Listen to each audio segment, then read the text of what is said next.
Well, I am here to get this backhoe running. This has been sitting for about 20 years. The owner of the property is a viewer, and he sent me an email and explained that he needed to get this machine running and out of here so he can sell the property. So I'm gonna try to help and get this thing running. It's pretty thick in here, which is gonna make it kind of difficult to work. So before I do anything crazy, let's try to clear some of this brush out around it. Satan's bush everywhere in here. Get off of me, Satan. Can I get out this way? Possibly. Oh, jeez.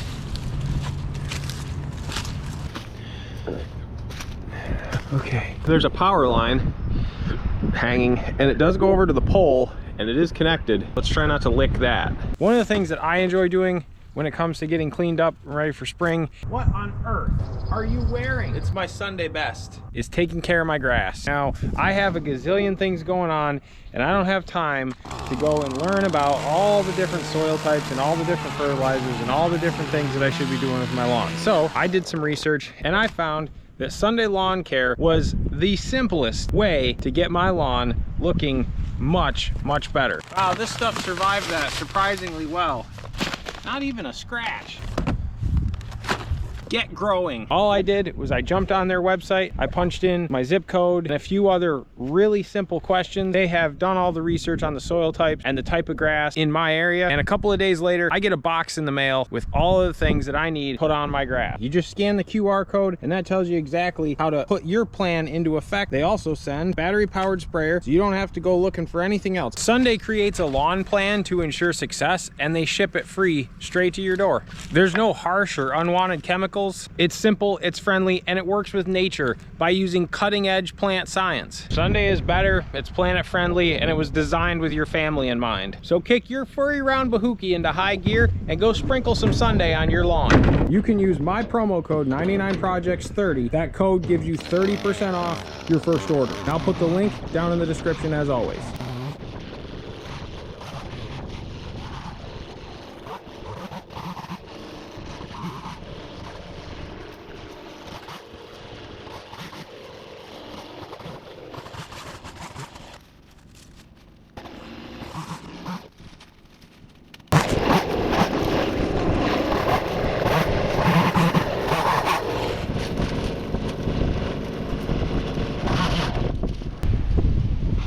That's a lot nicer. I'll be able to work around this.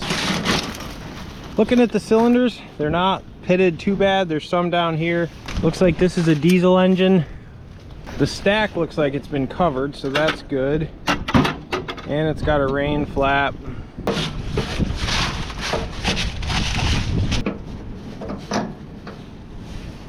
There's something in there. I'll use my gluten-free fuel gauge. Oh yeah.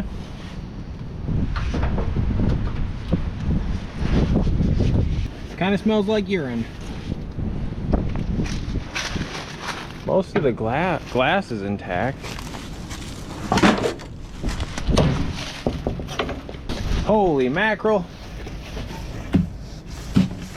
Wonder if this guy liked to drink. You know, I can't think of anything that goes better with operating heavy equipment than consuming adult beverages. Really, the only thing better than that is consuming adult beverages and playing with your Freedom seed dispensers. Al Gore's rhythm will banish me to the island of perpetual tickling. Got another, that feels free. The levers over there operate, that's good. Do you have an oil dipstick? Oh yeah. It's not up to full, so that's good. Battery tray. Got a little bit of a mouse house here. Forgot to bring garbage bags. I don't want this stuff just laying around.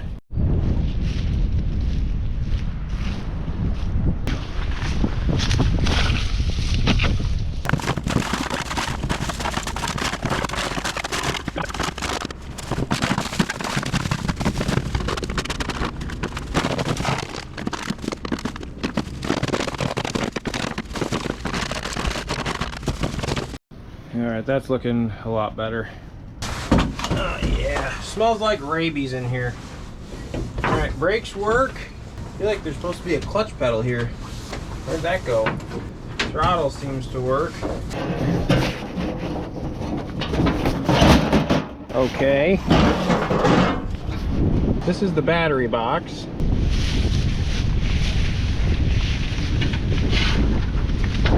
Guessing somebody tried building a home in here. Clean this up because I don't want that causing a fire hazard. Here's the radiator. And it's wet, but nothing in there. Gotta clean the battery connections. This is a different connection type than this. Let me go hunting around here and seeing if I can find something to make this work. Found these two lead bushings. I might be able to make those work. I think this will work. I'm just gonna make some of this a little smaller and then force it. After a bunch of filing, these will fit. Let's do a little tap test. No arky sparky, doesn't immediately drive away. Let's turn the fuel on. Now we need a key and there isn't one in here, but this is a mechanical engine, so the only electronics going to it are going to the starter. So I can use my trusty I don't have any friends button. At this point it's also worth looking to see if there's any fuel flowing out. There is not. There's a plastic doohickey on the bottom here and there's fuel there. I'll let that drain for a second, but that looks like old clean diesel.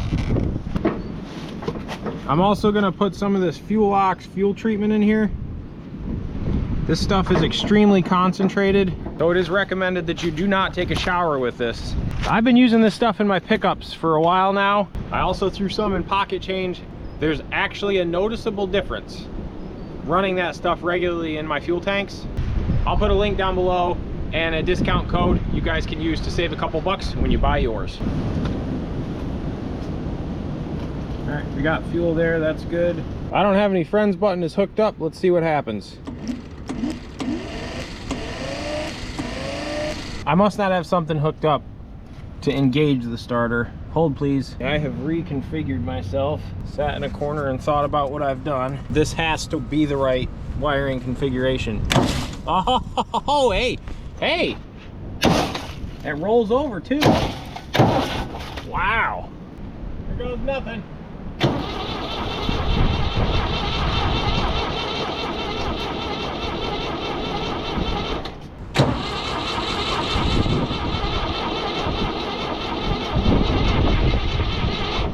I'll be honest, it doesn't sound super great on the compression side of things.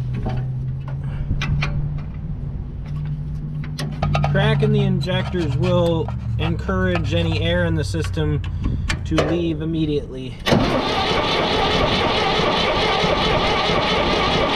I feel like we should have had fuel by now.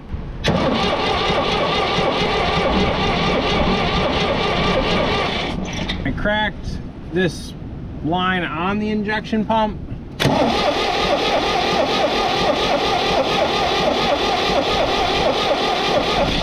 It should be pushing fuel out of there. Generally, not getting fuel out of here means that the fuel isn't being pressurized on the high pressure side of the pump. I suspect the shutoff inside of there is stuck, and I'm probably gonna have to pull this cover. Just for the sake of science, let's see what happens when we give it a little snort of fresh air.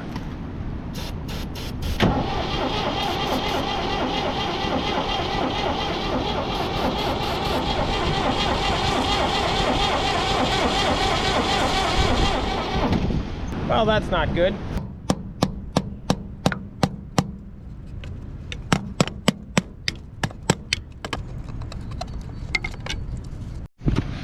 All right, so I think I can show this. This guy right here is the shut off, and this thing back here is what shuts it off in the pump.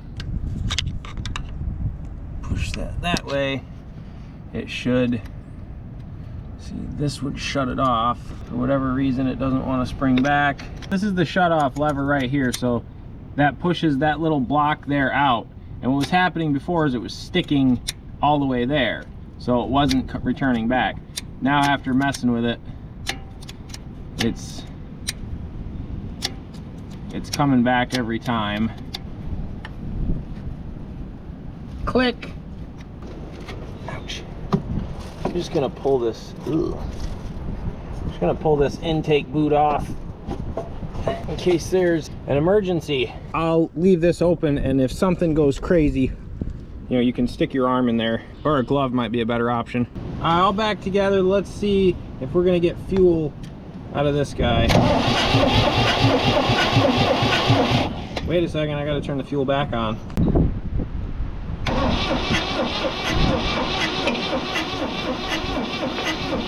Take two. Still not getting anything out of that side.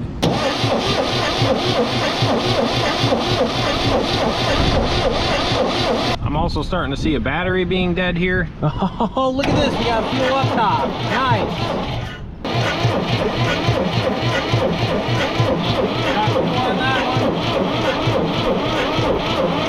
Oh, come on, battery. Just one more injector.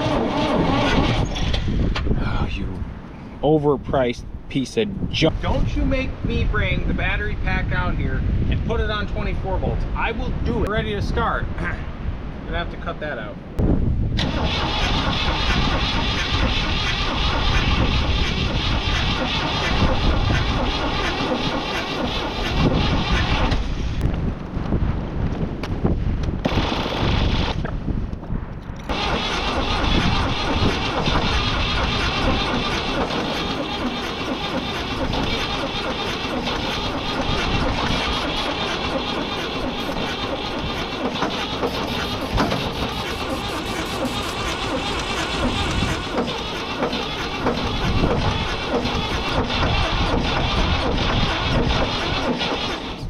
Jump pack, it's not cooperating. Jump pack's hooked up to the big 12 volts.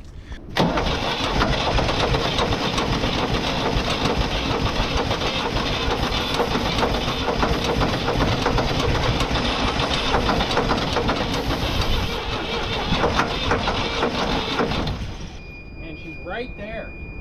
Shh, quiet.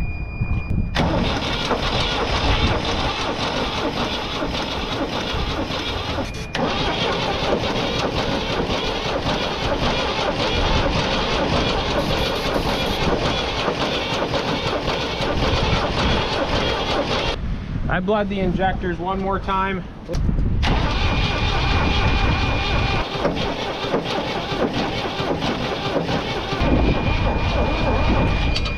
My batteries are dead. My jump pack's furious. My GoPro battery's almost dead. I may end up pulling those injectors and shooting some lube down there. I really think it was just low compression, and sometimes a little bit of something down the holes will bring that right back to life. Pulled all the injectors. They look rusty up here, but I mean, moisture I guess technically can get down there. This one's pretty clean, but the tip has a bunch of carbon on it.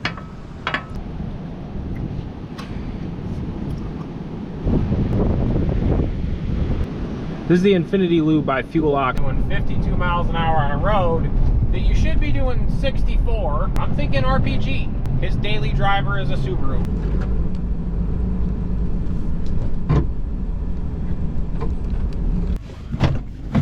All right, a week or so later, back out here with this old heifer.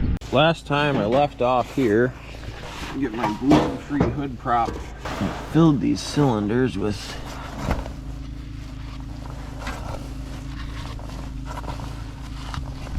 I put lubricant down the cylinder holes to try to free up the rings if they were stuck a little bit. So throw the injectors back in. Oh. Auction time. In 2017 to move his acres, 192 acres old, and he's consolidating everything, getting everything. They get $5.10, they get $10, they get $10 bill. Get $5 on 10. First was always the cheapest, $10, $15, they get $10 on. Pull it, $20 bill. Put it in ready. Did I buy that? 3684, eh? We got a little ladder, eh? First was 3678. All right, let's pull up and sell off the way. Look at the size of that duck over there. Who wants $5? That's so. Hey Raymond, just hold that down. All that conduit, all this pipe. Okay. Wow. All right, those are all hooked up. I'll go through and bleed them out. Turn the fuel back on, that's always helpful. I don't know why I tightened these things, knowing I was gonna have to bleed these out. All right, let's give it a crank and see what happens.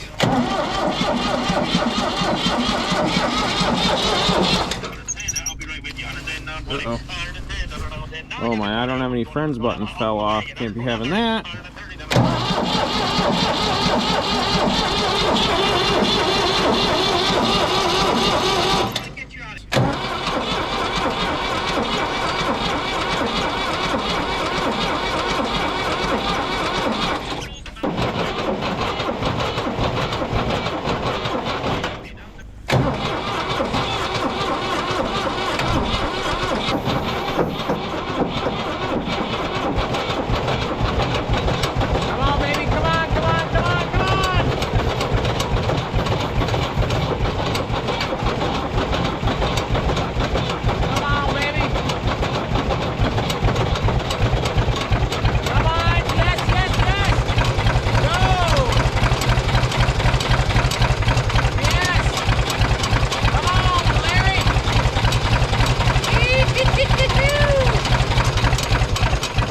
Oh, come on, you're right there. Come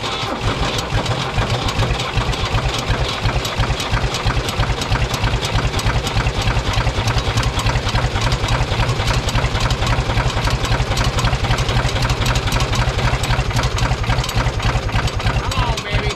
Son of a gun.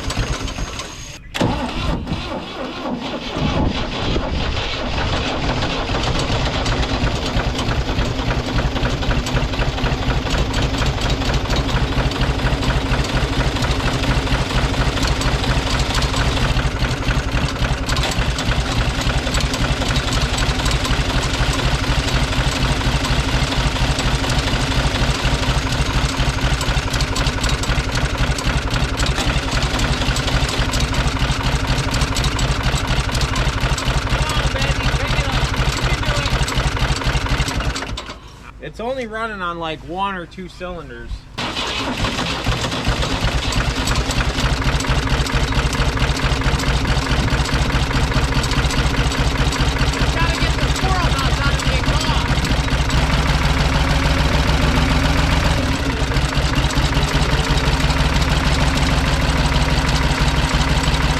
It still hasn't picked up that last cylinder.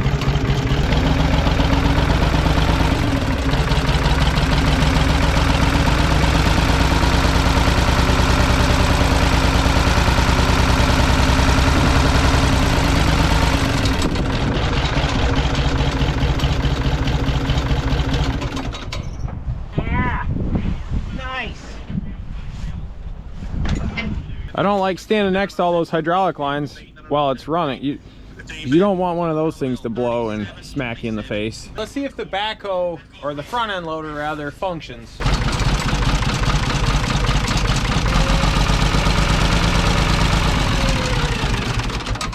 Oh, got a pretty substantial fuel leak down here, but that's not going to slow me down. So right here, there's a pretty good sized hole in this.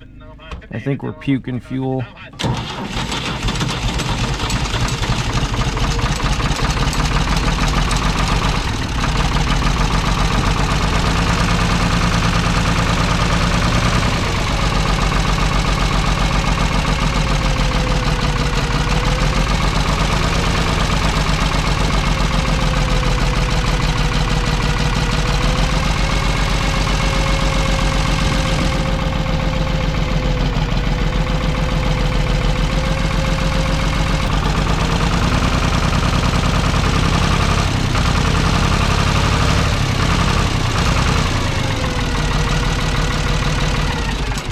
It does have a couple of pretty nasty fuel leaks. Sitting this long, I mean, what do you expect? Let's check the backhoe part out. So if you aren't familiar with backhoes, usually the seat will swivel around, so so you can run the controls backwards. Pop this guy up, the seat swivels around over there. Now we can sit here and run these guys.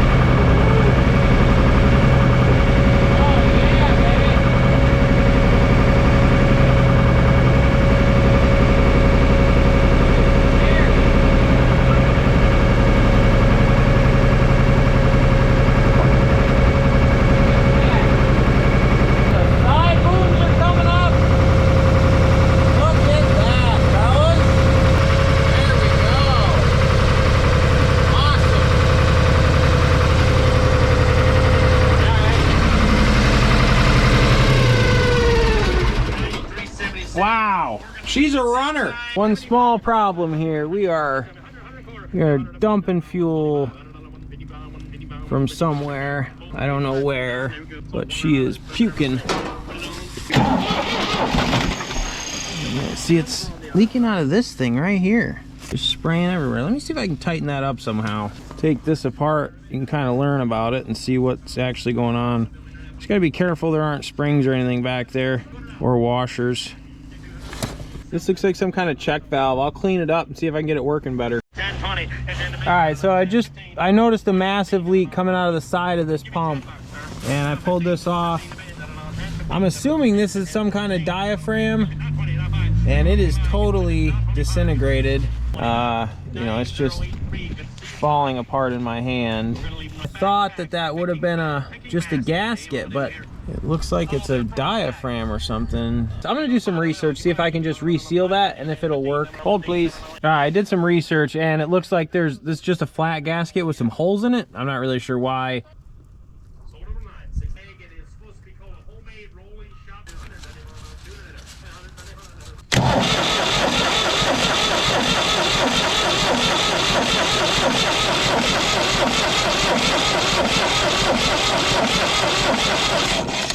And we're leaking right out the bottom again.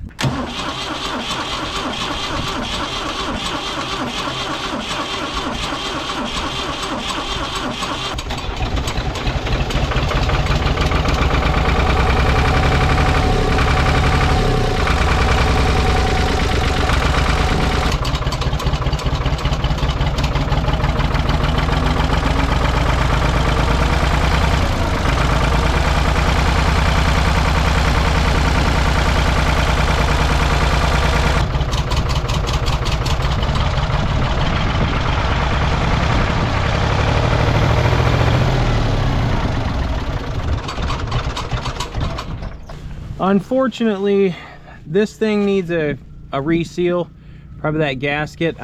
You know, it's a high pressure thing.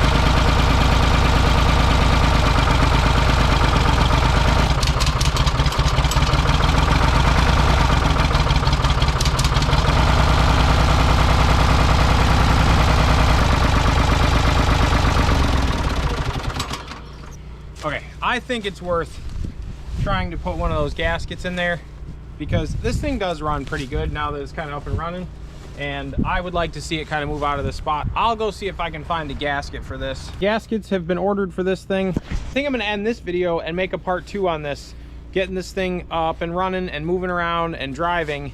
Hope to see you guys on that one. For right now, I'll catch you on the flippity flop.